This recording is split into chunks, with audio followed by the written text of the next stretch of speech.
कहानी की शुरुआत एक छोटे घोड़े थेलेमा के साथ होती है, जो अपने दोस्तों के साथ एक संगीत कार्यक्रम की मेजबानी करते हुए गा और नाच रही होती है। इसी दौरान थेलेमा अपने सबसे अच्छे दोस्त ओटिस का परिचय कराती है और ड्रमर रेगी था। वे सभी मिलकर द रस्टी बकेट्स कहलाते हैं। तभी हमें पता चलता है कि यह सब उनकी कल्पना में चल रहा था। इस बीच वे बड़े बनने की चर्चा कर रहे होते हैं, जब रेगी ने बताया कि उसे यकीन है कि वे जो कुछ भी स्टेज पर परफॉर्म करेंगे वह ऑडिशन के जजों को प्रभावित करने के लिए पर्याप्त नहीं होगा। फिर उसने अपने दोस्तों को शो को धूमधाम से खत्म करने के लिए पायरो तकनीक्स का उपयोग करने का विचार दिया और एक को अपने दोस्तों को दिया, जो अंततः फट गया।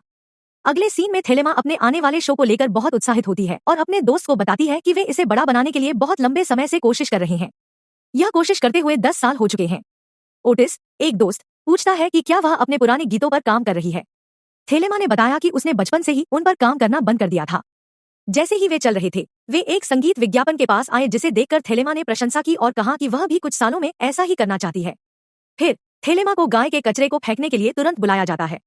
जैसे ही वह इसे करती है, वह फिसलकर गिर जाती है और सारा कचरा उस पर गिर जाता है। तभी कुछ लोग उसका मजाक उड़ाते हैं, जिसमें से एक का नाम जिरोनिया होता है, जो थेलेमा से कहती है कि धरती पर कोई भी फार्म पोनी का संगीत नहीं सुनेगा क्योंकि वह गंदी दिखती है। जिरोनिया और उसका दल सब कुछ सही तरीके से करते हैं। थेलेमा भी जिरोनिया को जवाब देती है और कहती है कि कम से कम उसकी आंखें गुलाबी हैं, जिससे जिरोनिया गुस्से में आ जाती है। अगले दिन हम देखते हैं कि कई दल जजों के सामने परफॉर्म कर रहे होते हैं। थेलेमा बहुत डरती है कि वह दूसरों के स्तर पर परफॉर्म नहीं कर पाएगी।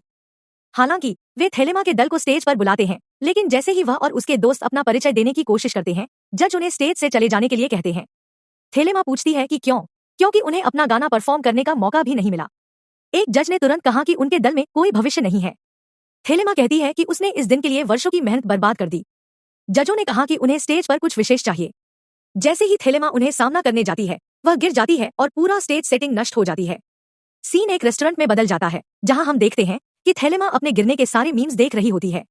उसके दोस्त उसे खुश करने आते हैं और उसे जजों की बातों को भूल जाने को कहते हैं। तभी ओटिस उसे बताता है कि वह परफेक्ट है। अगले दिन हम देखते हैं कि थेलेमा अपना काम कर रही है और साथ ही प्रेस भी मौजूद होती है। उसने अपने काम को जारी रखा और फिर उसे एक गाजर मिली, जिसे उसने अपने सिर पर सींग के रूप में लगा लिया। फिर दृश्य एक ऐसे आदमी पर स्विच करता है जो अपनी ट्रक चला रहा है और साथ ही खाना खा रहा है और मजेदार वीडियो देख रहा है। जैसे ही उसने ऐसा किया, उसने एक पोर्टल में प्रवेश किया, जिससे पेंट थेलेमा के शरीर पर गिर गया। ओटिस ने उसे सलाह दी कि वह खुद को जांचे। तभी उसे एहसास हुआ कि वह एक यूनिकॉर्न है, लेकिन ओटिस ने उसे बताया कि यह नकली है, लेकिन उसे परवाह नहीं थी और वह तस्वीरें लेने लगी। कुछ यात्री यह देखकर खुश हुए कि उन्होंने आखिरकार एक यूनिकॉर्न देखा। थेलेमा ने फैसला किया कि वह इसे जारी रखेगी क्योंकि वह एक छोटी लड़की को निराश नहीं करना चाहती थी। तभी कई लोग वहां आ गए और उससे कई सवाल पूछने लगे। उन्होंने पूछा कि क्या वह कुछ जादुई कर सकती है, और उसने जवाब दिया कि हाँ, वह गा सकती है। थेलेमा, ओटिस और रेगी ने प्रदर्शन करना शुरू किया और पूरी भीड़ को उसकी आवाज बहुत पसंद आई। यहाँ तक कि ओटिस भी थेलेमा की आवाज से हैरान था। उनके इस गाने के लिए वे वायरल हो गए। ओटिस ने थेलेमा से कहा कि उनका प्रदर्शन शानदार था और उसने थेलेमा से पेंट्स धोने की भी मांग की। उसने जोर देकर कहा कि वह ऐसा नहीं कर रही है क्योंकि अब वह आखिरकार खास है।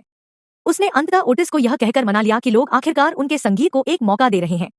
जैसे ही थेलेमा को पता चला कि वह अब वायरल हो गई है, दृश्य मेगन पर स्विच हो गया, जो उनके देश के सबसे लोकप्रिय कलाकारों की व्यक्तिगत सहायक है।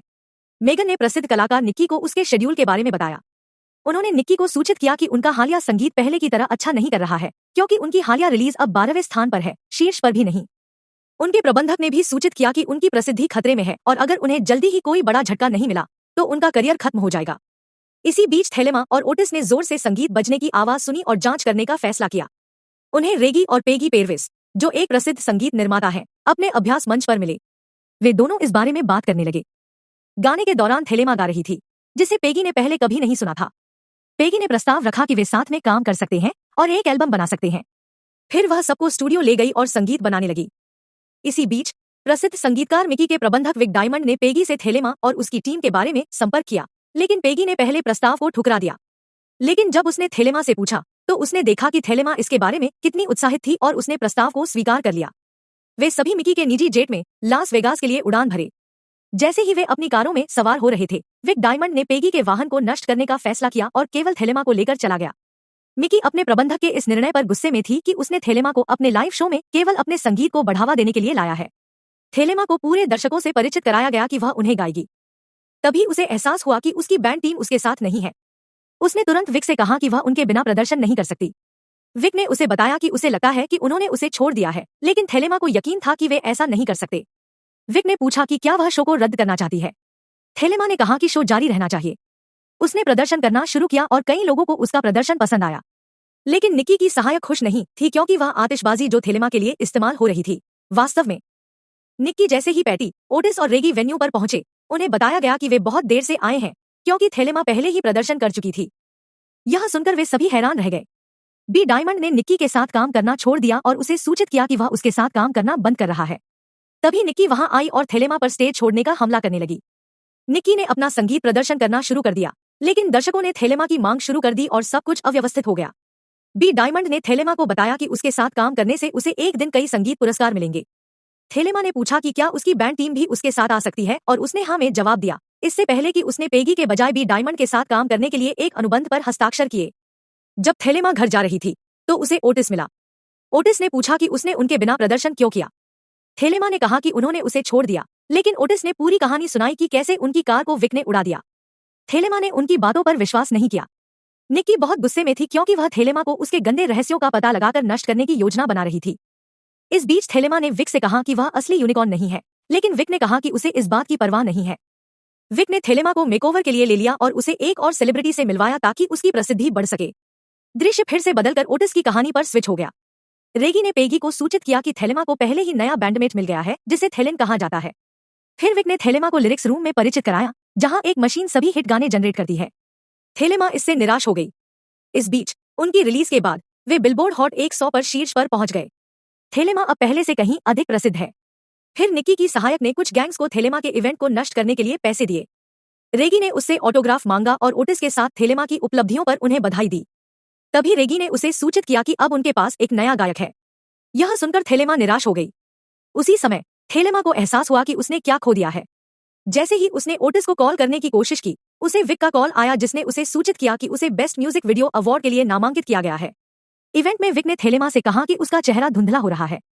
थेलेमा तुरंत इसे ठीक करने के लिए वॉशरूम गई, जहां उसकी मुलाकात निक्की की सहायक से हुई, जिसने फिर उसे उसके नकली सींग हटाने की तस्वीर दिखाई। थेलेमा ने पूछा कि वह उसे नीचे गिराने के लिए यह सब क्यों कर रही है। तभी उसने थेलेमा पर पानी गिरा दिया जिससे उसका पेंट हट गया और इसका वीडियो बनाया। जैसे ही उसने वीडियो पोस्ट करने की कोशिश की, थेलेमा ने उसे रोकने की विनती की और उसने वादा किया कि वह अपना चेहरा फिर कभी नहीं दिखाएगी। विक वहां से गुजरा और थेलेमा को पहचान भी नहीं पाया। फिर थेलेमा को पता चला कि उसने पुरस्कार जीत लिया है, लेकिन वह वहां नहीं पहुंची। विक ने सबको सूचित किया कि थेलेमा गायब हो गई है। इस खबर ने पूरे देश में फैल गई और लोग भी उसे ढूंढने लगे। जिसने पहले उसके ऊपर पेंट गिराया था, उसने उसे सवारी के लिए लिया और लंबी बातचीत की। थेलेमा ने घर वापस जाने का फैसला किया और उसे ओटिस मिला जो उसे ढूंढ रहा था। उसने अपने कामों के लिए माफी मांगी और सबको अपना असली चेहरा दिखाने का फैसला किया। निक्की ने प्रदर्शन किया क्योंकि उसने हिप हॉप की रानी का ताज पाने की कोशिश की। पेगी ने थेलेमा को निक्की के इवेंट में चुपके से लाने की कोशिश की। निक्की की सहायक ने थेलेमा के रहस्यों को अपलोड करने का फैसला किया, लेकिन उसका फोन बंद हो गया। निक्की और उसकी सहायक ने थेलेमा को ढूंढा, लेकिन ओटिस, रेगी और थेलेमा भाग निकले। थेलेमा ने फिर से अपना पेंट और सींग लगाया। सब लोग हैरान थे और थेलेमा ने उन्हें अपने सपने और अपने स्टार बनने की कहानी बताई और फिर अपना सींग तोड़ दिया ताकि उन्हें अपना असली चेहरा दिखा सके। कई लोग गुस्से में और निराश हो गए, लेकिन वे अपना गाना गाने लगे। सौभाग्य से सबको उसका गाना और प्रदर्शन पसंद आया। फिर दृश्य निक्की पर स्विच हुआ, जिसने भी अपना सींग हटा दिया। इसी पल थेलेमा को एहसास हुआ कि उसने इसे बना लिया है। अगले दिन ओटिस और उसके सबसे अच्छे दोस्त ने एक साथ गेम खेला और एक एल्बम बनाने की भी तैयारी की। फिर वही घटना ओटिस के साथ भी घटी जैसे थेलेमा के साथ हुई थी। उसे भी पेंट से रंग दिया गया, जिससे उसकी शक्ल बदल गई। थेलेमा जोर से हंसी और फिल्म खत्म हो गई। अगर आपको ऐसी फिल्में पसंद हैं, तो कृपया सब्सक्राइब करें।